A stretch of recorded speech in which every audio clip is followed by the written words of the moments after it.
중에 특히 신약 성경의 복음서는 예수님의 탄생의 이야기를 비교적 길게 전합니다. 마리아와 요셉의 순종에 대한 이야기, 베들레헴의 마구간에 대한 이야기, 목자들과 동방박사들의 이야기, 또 시므온과 안나의 예언까지 그렇게 많은 이야기들을 전하고 있습니다. 하지만 그 이후에, 예수님의 탄생 이후에 예수님의 삶은 긴 공백 속에 숨겨집니다.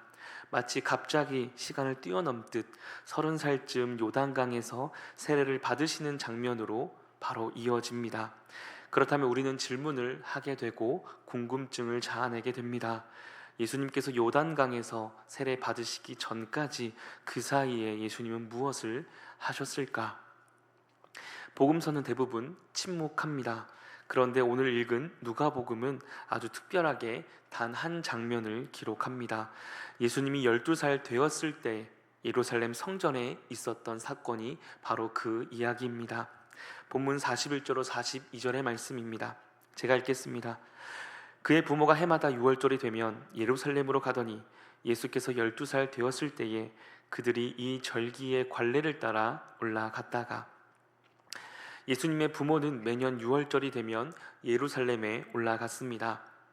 6월절이 되었기 때문입니다. 또 6월절은 유대인으로서 지켜야 하는 3대 절기 중에 하나로 하나님께서 이스라엘 백성을 애굽에서 구원하셨음을 기억하며 그것을 기념하는 구원에 대한 절기입니다. 매년 6월절이 되면 예수님의 가족은 함께 예루살렘 성전으로 올라갔습니다. 오늘 본문에서는 12살이 된 예수께서 부모와 함께 절기의 관례를 따라 예루살렘으로 여느 때와 같이 올라가셨다고 말합니다. 본문 43절에서 45절입니다. 한 절씩 읽도록 하겠습니다. 제가 읽겠습니다. 그 날들을 마치고 돌아갈 때에 아이 예수는 예루살렘에 머무셨더라. 그 부모는 이를 알지 못하고.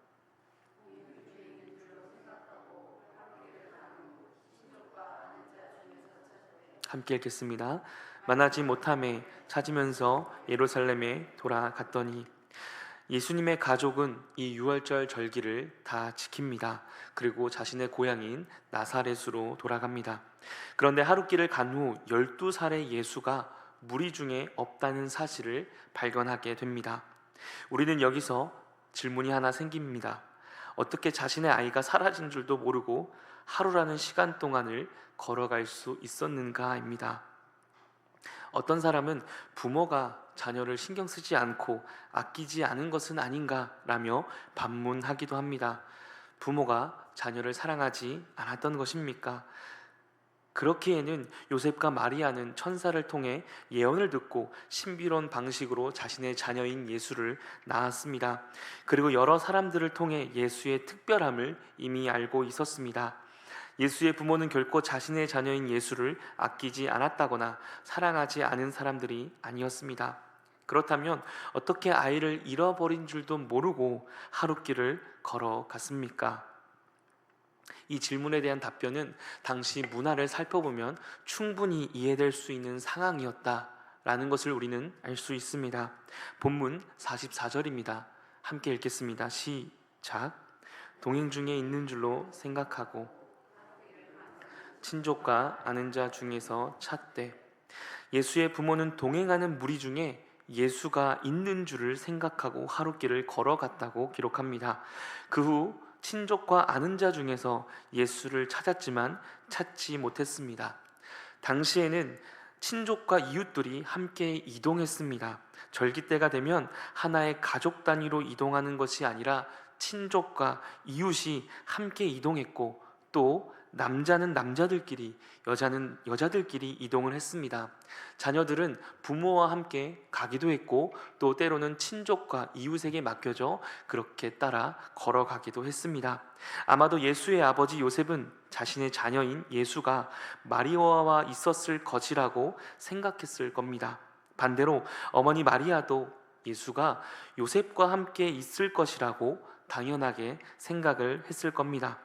매년 6월절 절기에 올라가고 내려갔을 때 이 부모는 한 번도 자녀인 예수를 잃어버리지 않았습니다. 작년에도 그랬고 그 작년에도 함께 예루살렘으로 오고 갈 때 특별한 문제가 생기지 않았습니다. 그러나 오늘은 좀 달랐습니다. 12살의 예수는 그 무리 중에 없었습니다. 이 예수는 예루살렘 성전에 있었다고 기록합니다. 예수님의 부모는 무리 중에 예수가 없다는 사실을 알게 되고 예루살렘으로 다시 올라갑니다. 본문 46절로 48절입니다. 함께 한 절씩 교독하겠습니다. 사흘 후에 성전에서 만난즉 그가 선생들 중에 앉으사 그들에게 듣기도 하시며 묻기도 하시니. 함께 읽겠습니다. 그의 부모가 보고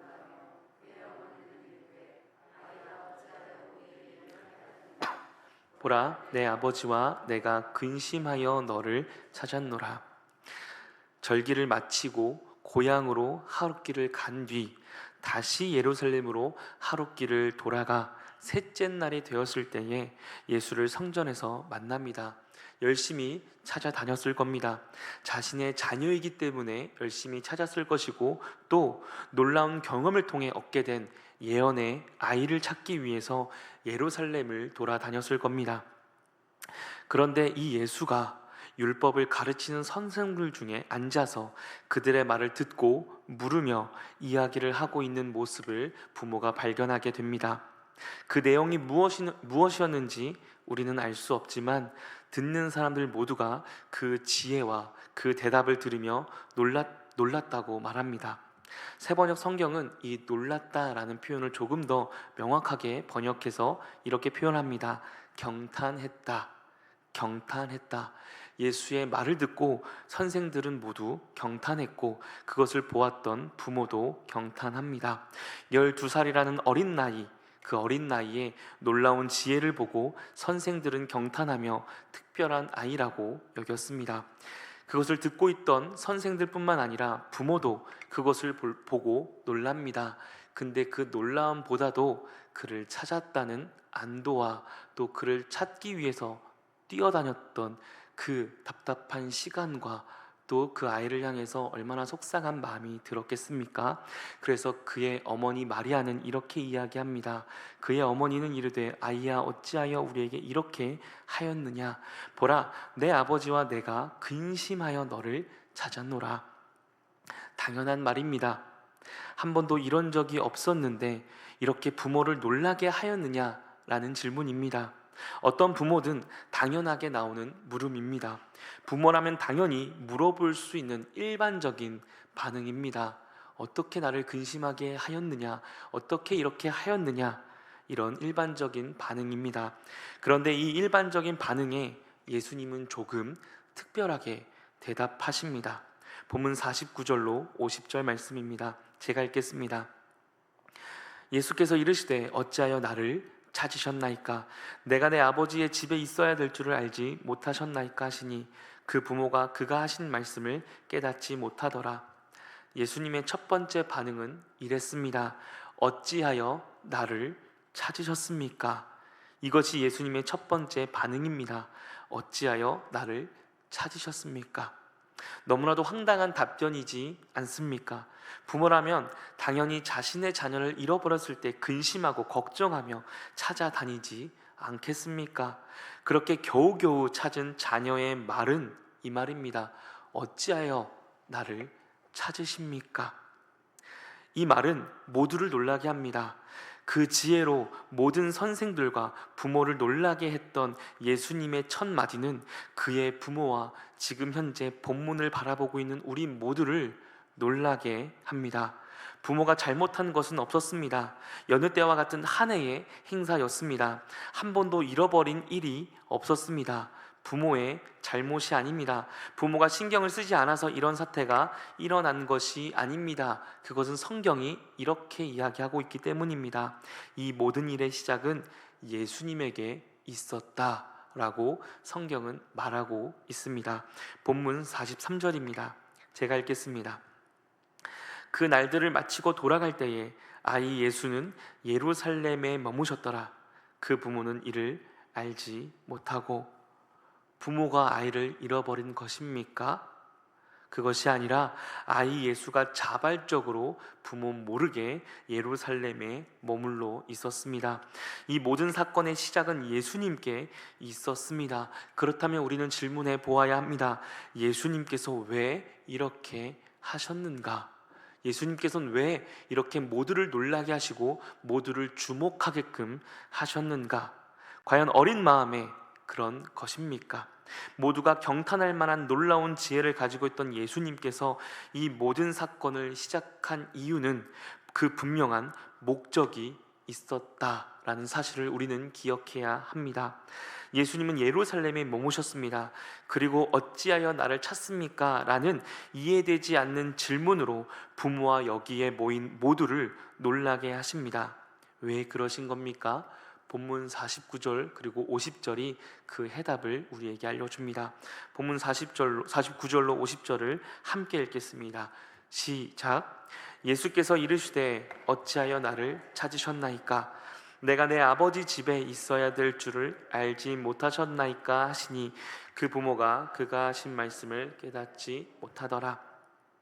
12살의 예수는 자신의 부모에게 어찌하여 나를 찾으셨냐고 반문하며 내가 내 아버지 집에 있어야 될 줄을 알지 못하셨나이까?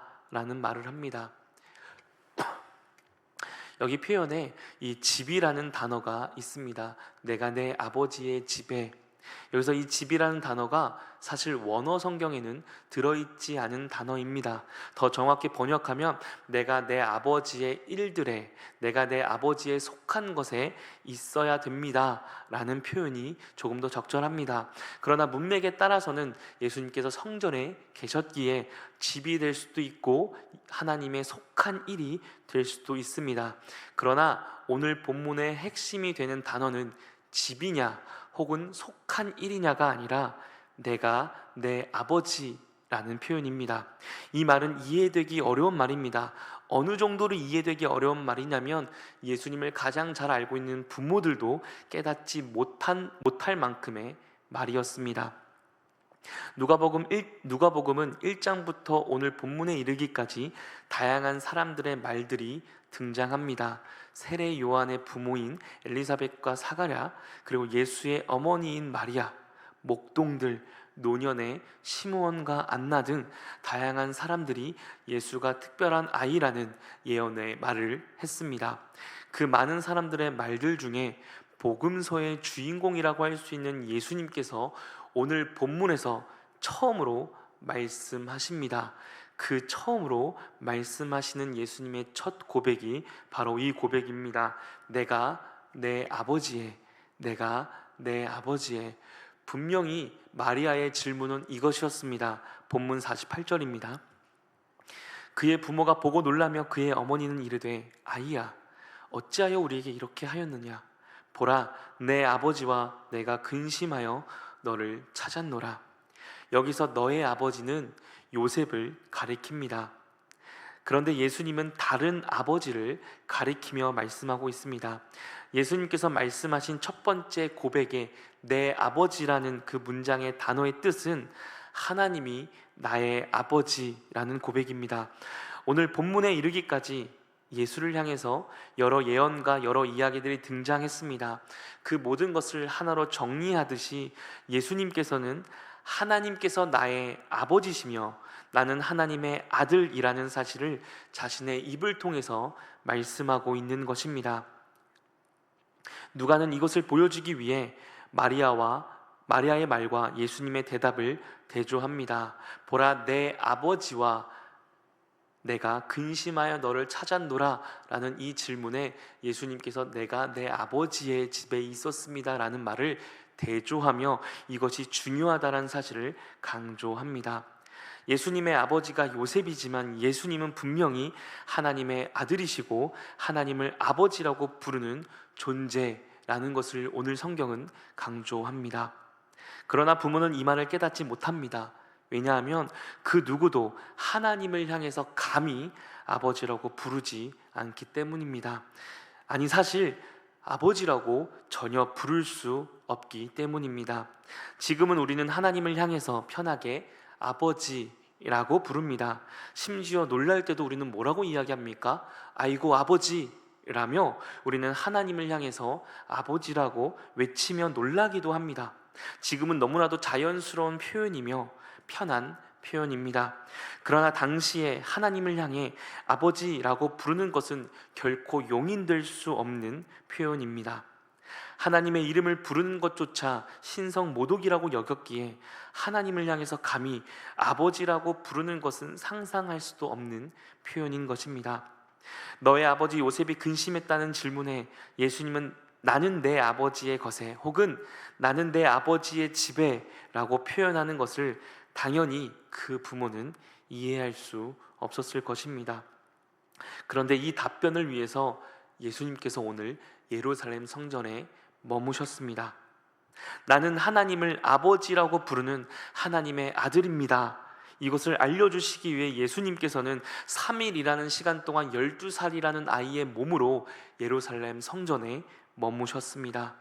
많은 사람들이 예수님을 특별한 아이로 보았을 것입니다. 신동처럼 그의 총명함과 지혜를 보았을 것입니다. 그러나 예수님은 자신에 대해서 거기서 멈추지 않으시고 하나님을 내 아버지라고 부르십니다. 이 고백은 예수님의 첫 고백이며 예수님께서 강조하고 있는 것입니다. 예수님은 하나님을 아버지라고 부르는 하나님의 아들입니다. 예수님은 하나님의 아들입니다. 이것을 본문은 강조하고 있고 누가복음은 1장부터 2장까지 이 사실을 우리에게 강조하며 보여주고 있습니다. 사랑하는 성도 여러분, 이것을 본문이 강조하고 있습니다. 예수님은 하나님의 아들이십니다. 그것을 본문이 강조합니다. 그렇다면 우리는 여기서 이제 질문을 시작해야 합니다. 그것이 왜 중요합니까? 예수님이 하나님의 아들이라는 것과 그 사실이 우리에게 왜 중요한 겁니까? 그렇게 예수님께서 본문에서 강조하고 있으시고 예루살렘의 성전에서 3일 동안 머무시면서 이 한마디를 하기 위해서 예수님께서 그 자리에 머무셨는데 그것이 왜 우리에게 중요한 겁니까? 그것이 무엇이 얼마나 중요하기에 이렇게 예수님은 강조하는 것입니까? 이것을 우리는 질문해야 합니다.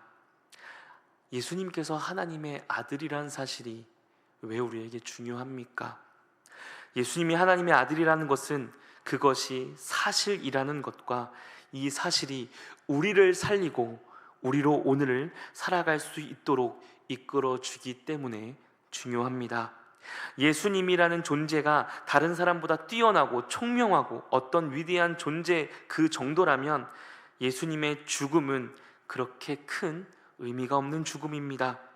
오늘도 예배를 드리고 있는 우리의 신앙은 만약 예수님이 하나님의 아들이 아니라면 오늘 이 시간을 내어 예배 시간에 나와 주님께 예배를 드리는 우리의 예배와 우리의 신앙은 아무 의미 없는 고집스러운 시간 낭비가 됩니다. 우리의 삶이 고통스럽고 억울하고 힘들 때에 예수님이 하나님의 아들이란 사실이 그것이 사실이 아니라면 우리의 삶의 고통과 어려움은 그저 의미 없는 몸부림에 불과하게 됩니다. 반대로 예수님이 하나님의 아들이라면 그것이 사실이라면 예수님의 죽음은 예수님께서 말씀하신 대로 우리를 살리는 유일한 길이 됩니다. 예수님은 우리를 위해 자신이 하나님의 아들이란 사실을 이렇게 말씀하고 계십니다. 예수님이 하나님의 아들이라면 우리의 신앙은 그 어떤 것과도 바꿀 수 없는 귀한 보물이 됩니다. 예수님이 하나님의 아들이란 사실은 고통과 어려움을 살아가는 우리에게 소망이 되며 우리의 삶 가운데 모든 것들이 의미 있는 몸부림이라는 것을 보여주게 됩니다. 하나님은 이렇게 말씀하고 계십니다. 예수님은 우리에게 이야기하고 있습니다. 내가 하나님의 아들이니 걱정하지 말라고. 내가 하나님의 아들이니 우리들의 삶에 의미가 있다고. 내가 하나님의 아들이니 너희도 그분의 자녀가 될 수 있다고. 내가 하나님의 아들이니 너희도 하나님을 아버지라고 부를 수 있다고 말씀하고 계십니다. 로마서 8장 15절은 이렇게 이야기합니다. 너희는 다시 무서워하는 종의 영을 받지 아니하고 양자의 영을 받았으므로 우리가 아빠, 아버지라고 부르짖느니라. 오늘 본문은 예수님께서 하나님의 아들이라는 사실을 우리에게 보여줍니다. 그래서 우리의 삶의 모든 것들이 하나님의 아들이신 예수 그리스도로 인하여서 의미가 있고 소망이 있으며 희망이 있고 살아갈 동력이 된다고, 살아갈 이유가 된다고 우리에게 말씀하고 있다는 사실을 기억하셨으면 좋겠습니다. 여러분, 예수님은 그저 인간이 아니라 하나님의 아들이십니다. 예수님은 하나님의 아들이십니다. 그것이 위로가 되십니까? 누가복음의 사람들은 그것이 위로가 되었습니다. 아무도 거들떠보지 않는 목동들에게는 예수님이 하나님의 아들이라는 것이 위로가 되었습니다. 많은 시간을, 노년이 되었을 때까지 그 주님을 기다렸던 시므온에게는 예수님이 하나님의 아들이라는 사실이 평안이 되고 위로가 되었습니다. 아무도 보지 않은 과부로서 평생을 살아갔던 그 안나는 예수님이 하나님의 아들이라는 사실을 통해서 하나님을 더욱더 기도하며, 하나님께 기도하며 하나님을 바라보게 되었습니다. 하나님의 아들 예수님이 여러분들에게 위로가 되십니까? 그 위로로 살아가는 우리가 되었으면 좋겠습니다. 오늘 본문은 예수님께서 하나님의 아들이라는 사실을 분명히 강조하며 또 거기서 끝나지 않습니다. 예수님께서는 그 이야기, 내가 내 아버지의 집에, 나는 하나님의 아들입니다, 나는 하나님을 아버지로 부릅니다 라고 말씀하신 뒤에 다시 나사렛으로 내려가십니다. 그곳에서 다시 요셉과 마리아의 아들로 살아가십니다. 하나님의 아들이시지만 요셉과 마리아의 아들로 그들에게 순종하며 그들을 받들며 살아갑니다. 본문 51절로 52절의 말씀입니다. 함께 읽겠습니다. 시작. 예수께서 함께 내려가사 나사렛에 이르러 순종하여 받드시더라. 그 어머니는 이 모든 말을 마음에 두니라. 예수는 지혜와 키가 자라가며 하나님과 사람에게 더욱 사랑스러워 가시더라. 조금 당황스러운 전개입니다. 예수님은 자신의 정체성을 분명히 밝히셨습니다. 나는 하나님의 아들입니다. 나는 하나님을 아버지로 부르는 그런 존재입니다 라고 분명히 밝히셨지만 곧바로 사역을 떠나지 않으셨습니다. 예수님께서 이때 당시가 12살이었다면 약 18년이라는 시간을 그의 부모의 아들로 지내십니다. 그리고 성경은 예수님의 유년기를 이렇게 정리합니다. 예수는 지혜와 키가 자라가며 하나님과 사람에게 더욱 사랑스러워 가시더라. 이 표현은 누가복음 1장부터 2장까지의 내용을 정리하며 우리에게 한 가지 사실을 알려줍니다. 하나님의 아들이신 예수님께서는 우리와 동일하게 시간을 살아가셨다는 것입니다. 예수님은 시간을 살아내실 필요가 없습니다. 그러나 시간을 살아내십니다. 예수님께서 살아가셨던 모든 시간이 기록되지도 않았습니다. 우리는 예수님의 유년 시절을 이때 말고는 알지 못합니다. 예수님의 유년 시절을 정교하게 기록했다고 보는 누가복음에서도 예수님의 탄생과 오늘 읽은 이 12살 때의 기록 말고는 아무것도 기록되지 않는 그 인생을 예수님께서 하나님의 아들로, 또 요셉과 마리아의 아들로 사셨습니다. 그 어떤 사람들보다도 더 많은 기록을 해도 부족함이 없는 예수님께서는 약 18년이라는 시간 동안, 아니 30년이라는 시간 동안 성경 어디에도, 어떤 기록에도 예수님의 그 유년 시절은 기록되지 않았습니다. 하지만 예수님께서 아무도 보지 않는 그 삶을 살아내셨습니다. 그 시간 속에서 자라나셨습니다. 이것은 우리에게 한 가지 의미를 줍니다. 하나님은 우리의 시간을 의미 없다고 넘기지 않으신다는 것입니다. 우리의 시간이 아무 기록이 없다고 하여도 하나님은 그 속에서 예수님이 하나님의 은혜와 사람들 앞에서 자라갔다고 말씀하시며 우리에게도 동일하게 하신다고 말씀하십니다. 예수님은 시간 속에서 자라가셨습니다. 부모에게 순종하며 자라가셨습니다. 부모와 함께 시간을 보내셨습니다. 하나님의 아들이시지만 동시에 참 인간으로, 사람의 아들로 부모와 시간을 보내셨습니다. 그 일을 통해서 무엇을 하신 것입니까? 아무 기록도 남지 않은 그 인생을 사시며 예수님께서 무엇을 하신 것입니까? 오늘 본문을 남기신 겁니다. 마리아는 오늘 본문에서 예수님의 말을 깨닫지 못했다고 이야기합니다. 그렇지만 많은 시간을 예수님과 함께 보낸 뒤에 예수님을 알게 됩니다. 시간이 지난 뒤에 마리아가 예수님이 하나님의 아들이었다는 사실을 깨닫게 되었다는 것은 오늘 본문이 기록된 그 여정을 보면 알 수 있습니다. 오늘 이 사건을 누가 기록했습니까? 누가가 기록했습니다.